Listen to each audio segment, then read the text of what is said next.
thank you. Well, it's a pleasure to be here, and especially coming from a company that is more well-known probably for their products than for just design as we just saw it before. I'm going to talk mostly not about the products, but I chose something different as the main topic for my talk today, which certainly is about Freitag, but it's on the other hand more about well, how we do things, why we do things. I chose the title Secret Tools for the Modern Company. What do I mean by modern? I mean, I think there's certain aspects that could define a company as modern, as like right in the time, such as being quite agile, having a strong purpose that is important throughout the whole company, and also a holistic design approach, which is very important to us. So it's kind of a glimpse into that toolbox, really, that has been over the last 20, 25 years, well, developed within Freitag. And so I'm going to throw a lot of stuff at you and not really dive deep into the various tools, but it's more like, look, this is my toolbox, this is a hammer, this is a screwdriver, this is something else. And so if you're interested in diving even deeper, then just jump on me after my speech. So this is basically the agenda that we have today, and I'm going to start by focusing shortly on, now it comes up, on where we come from. Just because some of you might not be familiar with those two guys, which are on the left Daniel and on the right Marcus, both named Freitag. And already at that early stage you can actually see that thinking, acting in cycles, circular economy is like at the center of their life. And there's another funny thing here. They're both behind the steering wheel, which until today is still true. They're both owning the company. Today we're just giving you some numbers, 170 people working in Zurich producing bags and clothes. A couple of years later, they looked like this. That's in the early days of their startup Freitag, when they started producing Freitag bags. And then another couple of years later, that's what they looked like 2014. And so this is really important to, if you look at Freitag, like the defining, how you say that, threads, the constante, the constant thing is two designers owning a company, and not some management or investment crew owning a company and hiring designers. It's exactly the opposite way. Designers hiring some management guys or specialized guys to run with them their company. You might be familiar with this, RIP. It stands for, stands for Recycled Individual Products, which is till today like the main thing that we do. It's very simple. We take something that's out there on the streets, used truck tarps, LKW-Plan, and turn them into bags, give them a new life. Then there's another thing that we started working on that 2010, and at the center was something similar like with the bags. 1993, the brothers needed bags because they were graphic design students. 2010, we had already a factory, quite big, a lot of workers needing workwear every day. So we were just looking for workwear that would be decently produced. Like you could track it down where it was coming from. And we ended up finding nothing and just asking ourselves, so if you would consider producing workwear yourself, clothes, where would you start? And obviously there's tons of stuff that is going wrong in textile industry today. So to cut a long story short, we ended up creating our own fabrics. Like we traced it down to the fibers, and we're using mostly flax, linen, hemp, and beechwood from Austria even, beechwood Buchenholz. So these are the three main ingredients for our clothes, which we in the first place created for our own people, the guys working daily at our factory. And the interesting thing here was that we, for the first time, didn't buy something that already existed and turn it into something new. Here we would produce something ourselves. Here we would really create something that would be there. So if you do that, we think you're also responsible to think ahead and think, so once I'm not using this jacket anymore, what's going to happen to it? So we really try to remain in this organic cycle and ended up creating clothes that are completely biodegradable, meaning, and also completely European made, but also very durable. So in the end, if you look at our pants, once you want to get rid of them, you actually just compost them. You bury them, and there's hopefully growing something new. Does it dissolve completely? Not completely, because there's this small invention, which is an unscrewable button.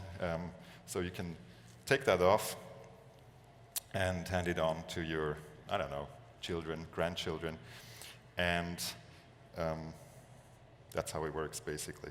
So we ended up, that's a tiny invention there, ended up doing something just to be sure that at the end of the life cycle, you could split like this one, which is not organic, and the other stuff. So that's like the product side. Let's move to the question, why are you doing this in this way, and what's the purpose?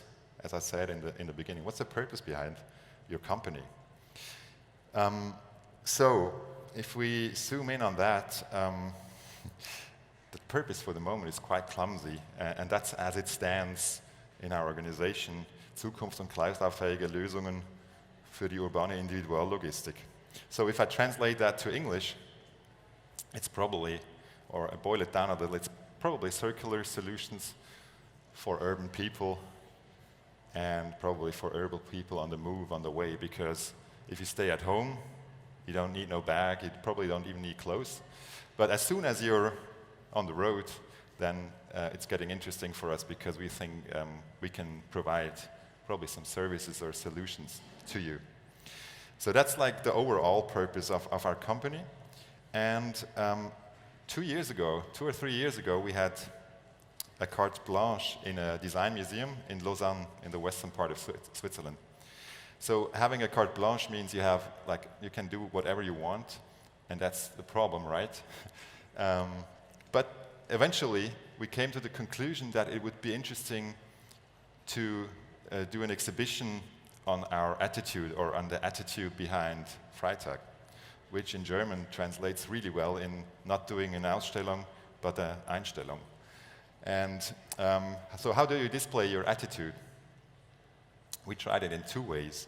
First, we took what we did, what we usually do, and took it to the absurd. So we were running around with banners and stuff, and trying to make people who had bags, Freitag bags, give them back to us, so very old bags. Then we would disassemble those bags and put them together again to a complete truck tarp, put that truck tarp on a truck, drove around with that truck, would take away the truck tarp again, cut it into pieces, do bags out of it, made out of used truck tarps, made out of used bags, made out of used truck tarps. So it was basically recycling. And I hope you get a glimpse of the idea by looking at that truck. But the other part of the story was we tried to boil down like the essentials of our attitude into a manifesto. And I'm going to take you quickly through this manifest. It contains 7 points, but I have to be honest, when we displayed it in the museum, there were 10, so it's constantly evolving, and so it might look a bit different in another few weeks' time. So the first point here is we keep stuff in closed cycles. We talk about the cyclist as a person, and obviously they're not aliens, they're also consumers, but probably just aware of how the products or the objects that they would buy would be produced, like in a recyclable way or within a cycle, within a closed cycle, with renewable energies and stuff like that. Second one, we only own objects that last. Obviously, it's about quality. It's about, also, that comes later, lending probably objects to others or pass them on to your grandchildren as those buttons. we repair. Sometimes it's really nice because if something gets broken, it bears the traces of life. So if you repair it, it probably gets even closer to you or becomes more your object. That's our thoughts behind that. We believe in system design for compatibility. Obviously, interconnectivity and stuff like that is pretty important. We prefer access over ownership. That's pointing into the direction of sharing, as I said before. And another interesting one is probably that we pay for results, not resources. Everyone in here is owning aluminum, glass, silicon, heavy metal. But in the end, we just want to have access to computing power. And probably also everyone is owning energy-saving light bulbs. But what you want is light. You don't care about light bulbs or owning them. So we think through the willingness of investing in like resources, results, but not resources, they might open up a fully new like field of opportunities for future services. And the final one, we lose speed to win time, relates a little bit to a very popular error, in my opinion, that you can actually save time. But there's no bank account that allows you saving time, right? If you read Momo, Michael Ende, there's probably you're familiar with the guys making the people work so hard and everyone thinks I'm going to save time for later. But there's only time for you if you take it.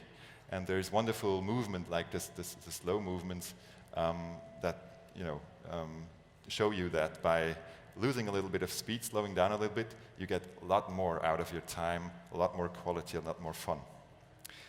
And then the last one, well, no, that's not even an official point, but happiness is cyclical, we think. We also did another thing. There's this book. It's called the Principles, Book of Principles. And everyone at Freitag, that's the real size of it, everyone at Freitag gets one, and also our partners. It starts with the question, what the F, how, and why? And it's like a cookbook. If you work with Freitag or for Freitag, it contains a lot of inputs, and it's usually on the right side. There's just a general, it's a word, and then the general meaning of that. And on the left side, if you turn it around, there's examples out of the Freitag world. And to us, I mean, if you see it in a negative way, you could say, oh, it's like a Bible or so, but it's a complete opposite. It should be like a framework for diversity. Because imagine you're the owner of the shop of the Freitag store in Vienna at Neubaugasse. So if he decides in the morning, today I'm going to do a new store window, and he ends up, well, he just creates the store window. And then suddenly he takes that page, irritating, and just looks at what he did and tries to investigate whether this could, add something to his idea. Then I'm absolutely sure that, probably it takes it to another level. Or there's other things like remaining pictures, bleibende Bilder, which are really important to us. And so it's really like a cookbook that allows you to play around.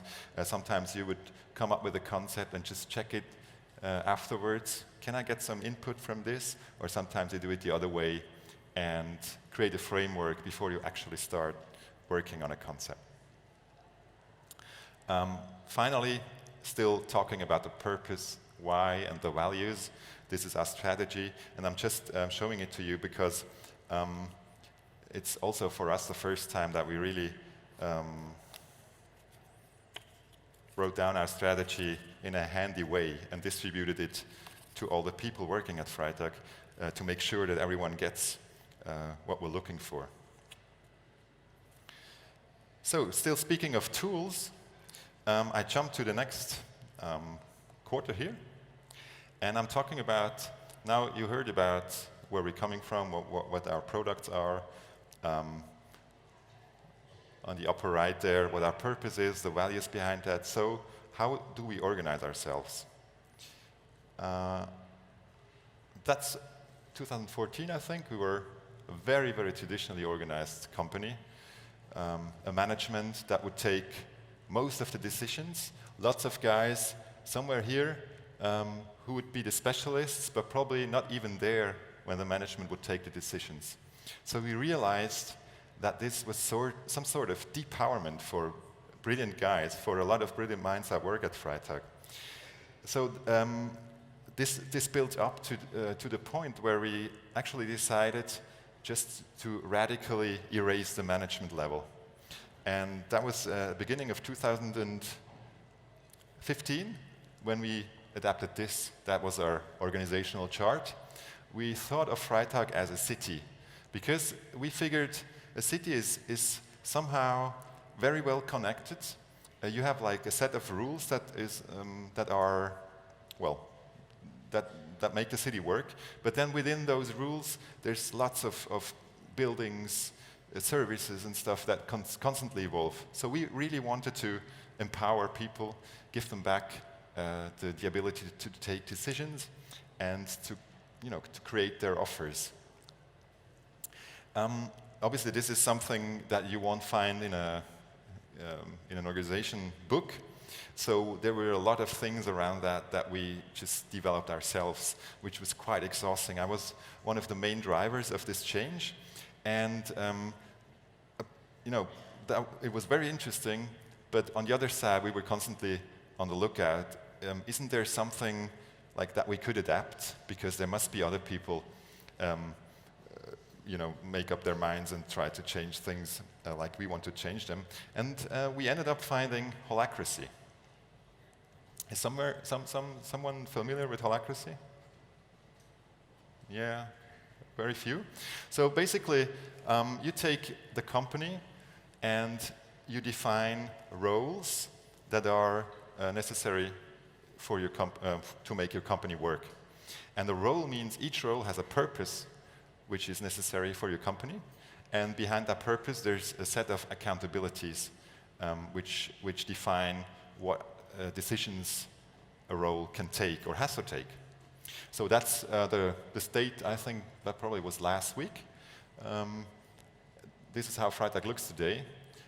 There's various circles. I'm not going to really dive deeper into that. But the funny thing about this is, before, we occasionally came up with a plan to reorganize Freitag, and we always wanted to make it as perfect as we could. But then only a few weeks later, after we started to implementing it, we would realize it is not perfect, because there is no perfect organization. So what is really cool about this one is that it's very, very agile, because every circle here that you see is like in a rhythm of 2 weeks or 4 weeks. You can define that is working on the job, which means not in the job, not I'm doing my job, but I'm like in a helicopter looking down on my job and try to adjust what doesn't work. So you're constantly working on your organization. And if I took this picture last week, probably this week it looks different, because every role that you see can be erased in just a meeting. And there can be built new roles, and there can be added accountabilities. You add stuff, you erase stuff all the time. So it's very, very agile, and as soon as you feel a tension, you're not happy, you're just going to change the organization. And it's available for everyone. So it's not a set of people who define that, but it's everyone. So, and the last thing I want to say about this is there's no personal hierarchy. So before I was running, if you look at this, so I would be running the innovation department, telling people theoretically what to do. This isn't anymore with Holacracy. You don't have a boss. So every role is its own boss. Decisions are be taken where the work happens. Which means if you think about qualification, you need new ways, like how can people qualify each other or be qualified? So we created this very simple form, which is just a peer review. So I'm going to, 2 times a year, I'm going to choose a person that I think that would be interesting to get feedback. And I'm going to ask her or him to fill out that form, which is basically just very in a constructive way, telling me what do you wish more from me, what should remain the same, and what should be less. Another thing that we abandoned, and that's another tiny tool here, is budgeting. We don't have a budget anymore. We erased or deleted that like 4 or 5 years ago, because in the end we would just do the budgeting, like in September, October, create something, trying to think ahead, and then only realize after months that we do completely different stuff. So we just stopped, and what we do now is we always have the quarter of the previous year to put in relation as a benchmark to the existing year. So right now it's quarter 2, 2016. That is for us like the benchmark in spending money. So let's move down a little on that chart and look how we actually plan the things that we do, which is obviously still mostly developing, designing bags and clothes. This is our 3-semester plan. We always think in semesters, so it's 1.5 year our focus. And it's twice a year, well, every semester we come together, people from all parts of the organization, and you try to come up with great projects. And we will gather somewhere, around 10 people, and do pitches. So everyone comes up, just show you the form. That's the pitch form that we use. You come up with, that's a holistic approach to I think we even realized that product in the meantime. It's a how you say that, protection for an iPhone. So, but it's not only that you show what you have in mind with the product, but you on your left side. So what job should it do, or what pains and gains of your role models are behind that. Obviously, that's an example, so it's not really filled out correctly. But then on the other side, you would have communication. What's your basic idea about the communication around it? What's the return on investment? What risks do you see? What store types do you want to approach? What visual merchandising ideas do you have? All that stuff is already integrated in that form when you pitch, which means you don't come up and say, okay, I have this bottle in mind, it will be beautiful, but it's really about the full concept, holistically thought, because only this, we think, allows you to judge whether this has any potential or not. So basically, this might look a bit weird to you, but pitching is somewhere in the middle there. And then then we have some sort of poker. So we take the projects and put them on a thing like that. So we try to think of the impact financially, socially, ecologically, and try to figure out the impact and obviously the feasibility. Because if it's not feasible, machbar, it doesn't make any sense. And obviously the sweet spot that you're looking for is up there. And then we add another thing, which is, are you really hungry to do that? Do you really want to do it? Or do you just think that would be really smart if we did this? Because if it's just smart and nobody really wants to do it, then you better, well, in our opinion, you probably better stay off it, because if you don't burn for it, you won't succeed, I guess. So that's a little bit about the planning. So we come out of these planning sessions with various projects and try to figure out, or then, who's working on them, and if it's about execution, innovation, then one of the main things, like project-wise, that we work with is Scrum. Probably you know that. Originally from the, I think from the IT background. Basically, it's just splitting a project into like loops. And for each loop, you define some like the items that you want to solve within this loop. It's called, you create a backlog. And so before you start into that loop, you know exactly what you want to test. You don't know whether you will succeed or not, but you know what you want to find out. And you know who's going to perform. So there's this rapid, we call it's not our invention, but we just adapted it. It's basically every cycle is about having input, then someone performing and making a recommendation. And then agree is like a qualified input. So there might be someone, who nods or shakes his head, but it's not a decision. The decision is only here. And at that point, you also define what the next loop will be about. So that's theory. In praxis, it looks then like this. This is some sort of product development. So you see there's like also the history, last Scrum, decisions taken, this Scrum, next Scrum, and you can move on and on and on. And another thing, I mean, we are 170 people working for Freitag, but the design team, really back designers, is four guys, and well, there's other guys involved, obviously. So the resource planning is quite important for us, and we created this Lego calendar, and always plan for 3 weeks in advance. So everyone has a color, every person has a color, and then you have different weeks, projects, and one block is half a day. So you try to, find, or you go, okay, this will take like 3 days or 7 days within those 3 weeks, and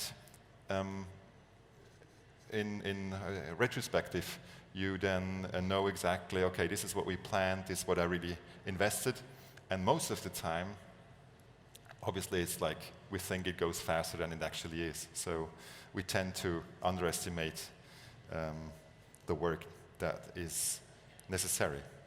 There's another thing, Evernote, I'm sure maybe all of you know that. We started working with Evernote, I don't know, 5, 6 years ago, mostly in the design team, as a tool for permanent research and knowledge sharing. So you will find all kinds of stuff in there. Everyone who has access, which is around probably 20 people, are constantly feeding it. And you will find, if you work on folding, for example, if you work on a foldable product, then you can skip through that. And it's like a Freitag internal library. Another thing that we, well, it's probably not a tool, but somehow very important, you have to find space and time. You are working, but as a designer especially, you need that, you probably know that better than me, but you need some distance and just explore things. And for us, this often results in funny things, like, for example, this edition where we switched everything to white and had, I think, a special edition like 2 years ago that was rooted in such a, I don't know, a period where the designers just could do whatever they wanted. And sometimes it's the other way around. Like, you need time, but in a different space, that, in a different environment.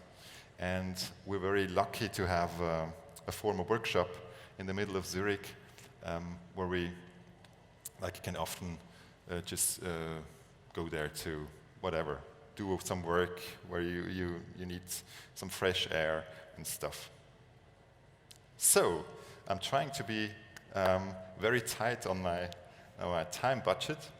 I guess we're more or less through. There would be, I guess, tons of more tools, but I think I'm leaving it with that. And thanks a lot for your time, for your attention, and have some more fun here at the Forward Festival. Thanks.